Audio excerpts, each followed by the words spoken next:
जो व्यक्ति दान आदि नहीं करता है वह बहिरात्मा पतंगा है। पतंगा समझते हैं? कीट पतंगा, पतंगा जैसे पतंगा अग्नि के पास लोभ में, अग्नि की रोशनी के उजाले के लोभ में बार बार अग्नि के पास जाता है और आखिर में उसका क्या होता है? जलकर मर जाता है। ऐसी जीव धन के लोभ में संचय करते करते करते करते एक दिन प्राणों का अंत कर देता है। एक बार एक व्यक्ति को कहा गया, सुबह से लेकर शाम तक का आपके पास समय है, सूर्योदय से लेकर सूर्यास्त तक का समय है, जितनी जमीन चाहिए उतनी जमीन ले सकते हो। सूर्योदय से सूर्यास्त तक आप जितनी जमीन नाप लोगे पैरों से, वो जमीन तुम्हारी हो जाएगी। पर इतनी शर्त है, आपको जिस पॉइंट से आप चालू करेंगे सूर्यास्त तक उस पॉइंट पर आपको वापस आना है। सूर्योदय से आप जिस पॉइंट से जमीन नापना प्रारंभ करेंगे और आपको अंतिम समय तक उस पॉइंट पर आना है। आदमी सोचता है ठीक है, 12 बजे तक 6 बजे से लेंगे तो 6 घंटे इधर और 6 घंटे उधर। 12 बजे तक क्या नापेंगे और रिटर्न भी हो जाएंगे, समय पर आ जाएंगे। हम भी यही सोचते हैं, आधी उम्र धन कमा लें, आधी उम्र 50-60 साल तक ऐसा सोचते ना, 120 वर्ष की उम्र है। आदमी क्या सोचता है कि हमारी तो बहुत लंबी उम्र है, तो सामान से पंचम काल में 120 साल की उम्र दी है, 120 वर्ष की उम्र है, तो अपनी आधी उम्र तक, कितनी उम्र तक? 60 वर्ष तक धन कमाने की सोचता है। 60 के पहले वो भूख की नहीं सोचता। 60 वर्ष तक वो पूरा अपना शरीर, अपना समय धन प्राप्ति में लगाता है। किसी को भी देख लो आप, सरकार भी रिटायरमेंट 60 के बाद देती है। कमाओ 60 तक, 60 के बाद अब भोग करो। आदमी भी मेंटेलिटी यही रहती है हर व्यक्ति की, मैं 60 वर्ष तक शरीर काम करता है तो 60 वर्ष तक खूब कमाऊंगा, उसके बाद फिर भोगों को भोगूंगा, धर्म करूंगा, मतलब धर्म आदि कार्यों को करूंगा, इस संपत्ति जो उपयोग की है उसको उपयोग करूंगा। तो ऐसे वो व्यक्ति भी सोचता है कि ठीक है, चलो सूर्योदय से सूर्यास्त के 12 घंटे मिले हैं, 6 घंटे में अर्जन करूंगा और 6 घंटे में रिटर्न हो जाऊंगा। और ऐसा सोचकर सूर्य उदय होते ही वह भागना प्रारंभ करता है, क्योंकि धीरे धीरे चलेगा तो थोड़ा सी करेगा तो उसको क्या करता है, भागता है। आप भी भागते हैं धन अर्जन करने के लिए, यहां से वहां से, कहां से, जहां जहां से धन की व्यवस्था हो सकती है आप वहां वहां से धन की व्यवस्था करते। जितने आय के साधन बढ़ सकते हो आपके पास उतने बढ़ाते हो। एक एजेंसी है, कोई कहते ये और ले लो, हाँ ठीक है ये भी रख दो, कोई कहते एजेंसी भी ले लो, ठीक है ये भी दे दो, कोई कहते ये व्यापार भी आप संभाल लो, हाँ ये भी संभाल ले। मतलब जो भी आपको देना चाहेगा, आप तो बस ये देखते हो पैसे की इनकम कहां से हो रही है, जहां से भी होगी आप हर उस साधन को उपयोग करते हो, हर उस साधन से धन अर्जन करना चाहते हो। किसी से भी हो, ब्याज से हो रही है ब्याज से दे दे, गिरवी रखने से होती है गिरवी रखने दे चालू कर देते हो, कोई और एक्स्ट्रा इनकम होती है वो एक्स्ट्रा प्लाट खरीदने, प्लाट बेचना खरीदना शुरू कर दे।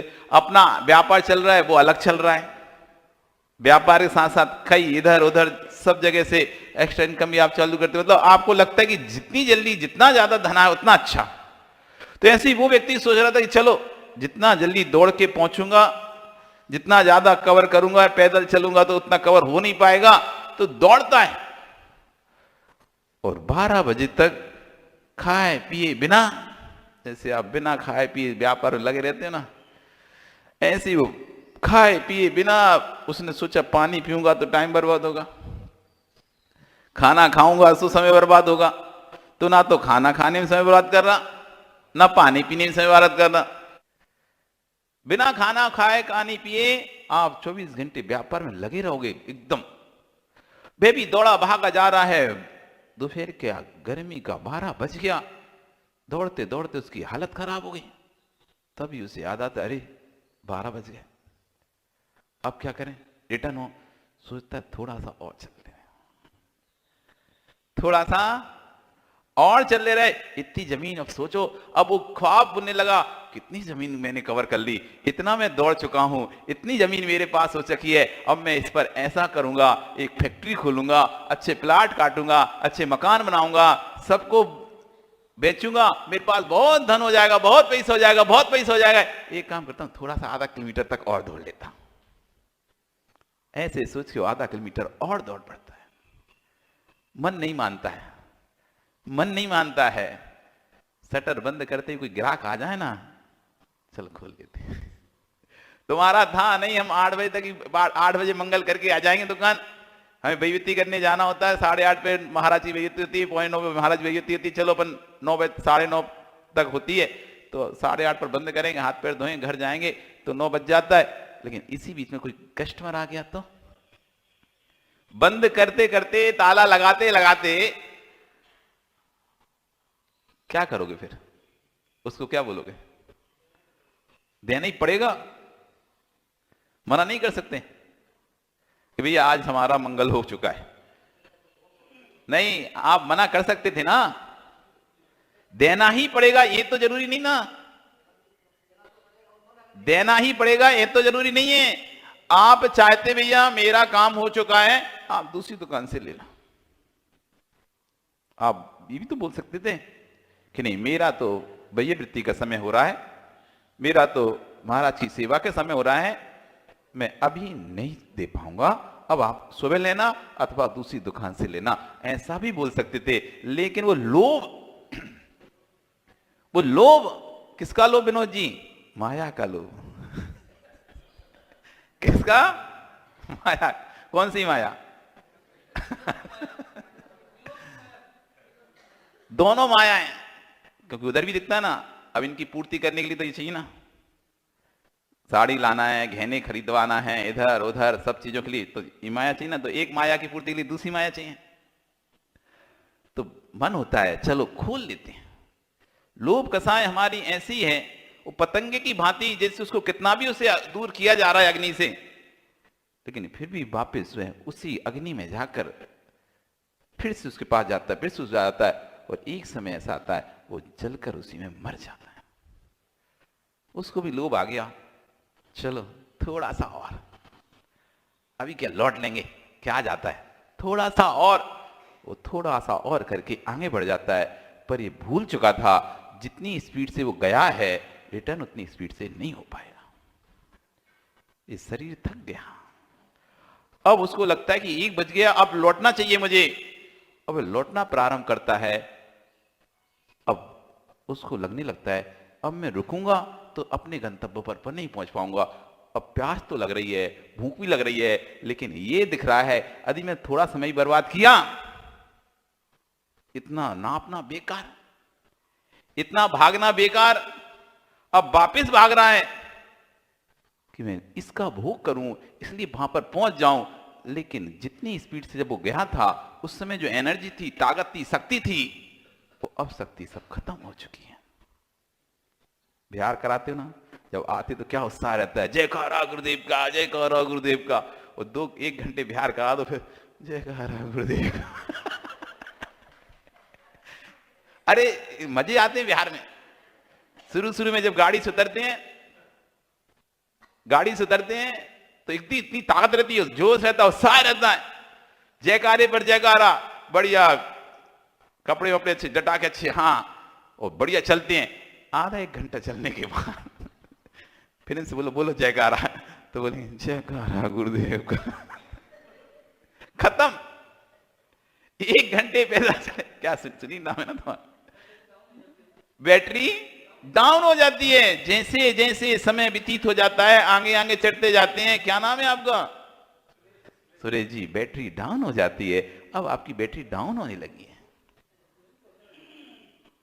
होने लगी नहीं होने लगी? बिल्कुल होने लगेगी। जैसे जैसे उम्र बढ़ेगी, जैसे जैसे आयु बढ़ेगी, जब युवा अवस्था में थे, जवानी में थे, फुल चार्ज बैटरी थी, खूब पाप कमाया, खूब धन का संचय किया, खूब कसाय का संचय किया, लोभ कसाय का संचय किया, परिग्रह का संचय किया। अब वापिस आप सोच रहे मैं धर्म करूं, लेकिन अब बैटरी डाउन हो रही है। अब आपसे उठते नहीं बनता, अब आपसे बैठते नहीं बनता। अनेक प्रकार की बीमारियां आपको घेर चुकी हैं। आपको बार बार लवशंका लगती है, आपको बार बार प्यास लगती है, आपको बार बार कुछ होता है, तो आप बैठ भी नहीं पाते शांति से, वापस भागना पड़ता है। जब समय था लौटने का, जब समय था धर्म करने का, उस समय हम दौड़ते रहे, दौड़ते रहे, दौड़ते रहे, भागते रहे। अब जब वापसी का समय आ रहा है, तो हमारा शरीर थक चुका है, पूरी तरह से थक चुका है, चूर हो चुका है। अब वो व्यक्ति दौड़ रहा है वापिस, लेकिन शरीर में सामर्थ्य ही नहीं है। दौड़ते दौड़ते देख रहा कि वो स्थान है बस थोड़ा दूर, लेकिन जमीन पर ठोकर खाकर गिर जाता है। इतना थक चुका है, अब उठने तक की हिम्मत नहीं है। कंठ सूख चुका है, भागते भागते सांस भर चुकी है, और अंत ये हुआ, वो व्यक्ति उस लोभ में आकर आखिरी में मरण को प्राप्त हो गया। बस यही स्थिति हमारी उसकी जैसे। हम भागे जा रहे हैं, हमें पता ही नहीं है हमारा स्टॉपेज कहां पर है, हमें कहां जाकर रुकना है। हमारा स्टॉप हमको पता ही नहीं है कि कितने उम्र तक मुझे कमाना है। आपने निर्णय किया कि कभी मनोज निर्णय किया कि कितनी उम्र तक कमाओगे तुम? इतनी उम्र तक मुझे कमाना है, उसके बाद मुझे अपनी धन को, अपने शरीर को धर्म में लगाना है। इतने समय तक मैं भोगों को भोगूंगा, गृहस्थी को मेरे भोगों को भोगूंगा। इतने समय के बाद बस ये सेंटर पॉइंट है, अब मुझे वापस लौटना है धर्म के प्रति, क्योंकि जो मैंने पर्याय प्राप्त की है, मैं पुनः उसी पर्याय को प्राप्त कर सकूं। जो मैंने प्राप्त किया है उससे बढ़ के पर्याय को प्राप्त कर सकूं, तो उसके लिए मुझे लौटना पड़ेगा। यदि उस व्यक्ति ने भूमि नाप ली, अब उसे आय और बढ़ानी है, तो रिटर्न होकर उस स्थान पर वापस आना पड़ेगा, तब तो उस भूमि से वो आय अर्जन कर पाएगा, नहीं तो कुछ नहीं है, मर जाएगा। ऐसे आपने धन का संचय कर लिया, अब उस धन से आप कैसे पुण्य कमा सकते हो? इसलिए आपको अब धर्म की ओर वापस लौटना पड़ेगा। यदि लौटोगे नहीं, तो आचार्य कह रहे हैं भैरात्मा की प्रवृत्ति पतंग के समान है। दानमणा धम्ममणा चागमणा भोगमणा भैरप्य जोसो पयंगो लोह कसाय की मुहे पड़िदो मैदो न संदेहो। जो श्रावक दानमणा दान नहीं करता, धम्ममणा धर्म नहीं करता, त्यागमणा त्याग नहीं करता, भोगमणा न्याय पूर्वक भोग नहीं करता, सो बहिरप्पम वह बहिरात्मा पतंगो पतंगा है। लोहे का कसाय अग्नि मुहे, लोभ कसाय रूपी अग्नि के मुख में पड़िदो पड़ा हुआ मरिदो मर जाता है, इसमें संदेह नहीं है। ये हम नहीं कह रहे, ये आचार्य बन कुंद कुंदेव स्वामी कह रहे हैं। ये आचार्य बन कुंद कुंदेव स्वामी नहीं कह रहे, ये गौतम गणधर स्वामी कह रहे हैं।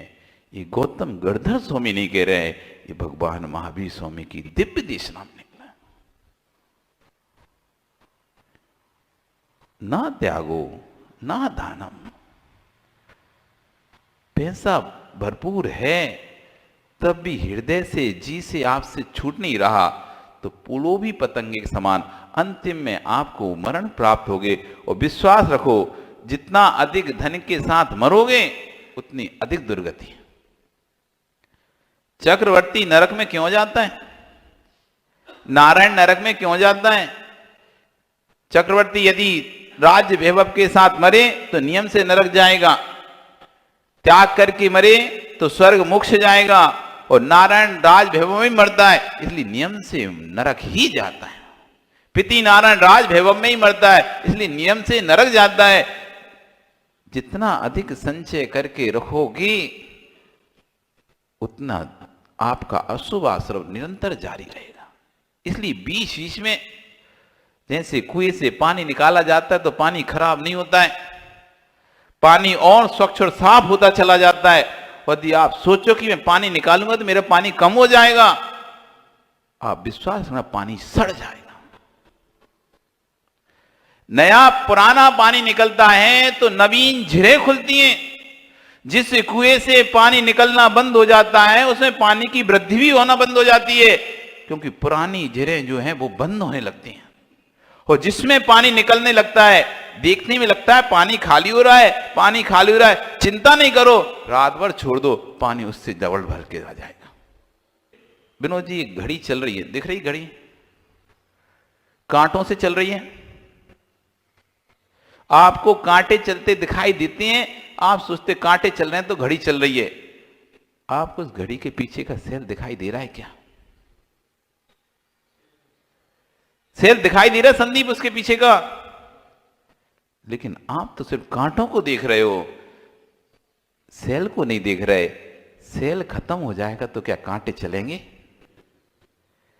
इस कांटे तभी चल रहे हैं जब पीछे कोई सेल है। व्यक्ति के पास धन संपत्ति तभी आ रही है जब उसके पीछे उसने पहले पुण्य का सेल लगा के रखा हुआ है। यदि पुण्य का सेल हम देखते अरे उसके पास इतना पैसा आ रहा है, इतना पैसा आ रहा है, हमारे अंदर जलन ईर्ष्या पैदा हो जाती है। उसके पास इतना पैसा कहां से आ रहा है, कहां से इनकम कर रहा है, कहां से? हम भी तो इतना मेहनत करते हैं लेकिन हमारे पास तो कुछ आता नहीं है। और हमें से जल भुंज जाते हैं, जैसे भुट्टा अग्नि में सिक जाता है, भुंज जाता है, वैसे हम भुंजते रहते हैं दूसरे के धन पैसा वैभव को देखकर, लेकिन आप ध्यान ही नहीं दे पाए। ये तो कांटे हैं, ये तो कांटा है सेल का, घड़ी का, लेकिन ये कांटा चला कौन रहा है? पीछे सेल है। ऐसी ये धन संपत्ति तो बाहरी कांटे हैं, उस धन संपत्ति को प्राप्त कराने वाला कोई है, उसका नाम है पुण्य का सेल। पुण्य का सेल है आपके पास, सुसंपत्ति आ रही है, उपयोग कर लो उसका, और अच्छे से उपयोग कर लो। ये मत सोचो कि हम दे देंगे तो अरे हम क्यों दें उसको, अरे क्यों दें, ये अवसर मिल रहा है, लोग तरसते हैं। कई कई जगह ऐसा होता है भैया विनोद जी, लोग कहते हैं मेरा पैसा ले लो, समाज कहती नहीं आपका नहीं चाहिए हमें पैसा, आपका पैसा चाहिए नहीं है, लाखों रुपए देना चाहता है लेकिन मना कर दिया इसका पैसा कोई लेगा ही नहीं। अब फिर वो देखो आप तड़प रहा है लेकिन कोई लेने तैयार नहीं है। पुण्य है आपका, पुण्य जो आपके धन को व्यक्ति स्वीकार करना चाह रहा है। नहीं तो आप जिस दिन पाप को दे आए ना, कोई आपके धन को भी नहीं स्वीकार। रखे रहो, बने रहो अपने आप घर में पैसे वाले, रहो घर में पैसे वाले। आप समाज के बीच में रहते हो, समाज आपको सम्मान देती है, ये आपका पुण्य है, पुण्य। नहीं तो समाज जिसको हटा देना, जब किसी को हटा देते ना, कर देते हैं हटला समाज से, लाखों रुपए दे के वो घुसने की कोशिश करता है, तब भी अंतर में उस पता है कि ये पैसे का क्या करूं मैं, जिस समाज में मुझे रहना है वो समाज मुझे नहीं स्वीकार कर रही, पैसे को खाऊंगा क्या? वो बोध देने सब तैयार हो जाता है। ये पुण्य है कि समाज आपको आगे बढ़ा रही है, इस समाज के लोग आपको उस स्थान से देख रहे हैं कि हाँ आपका द्रव्य अच्छे कार्य में उपयोग होना चाहिए। तो आपका पुण्य समझो कि लोग आपको एक्सेप्ट कर रहे हैं, पापियों को कोई नहीं पूछता।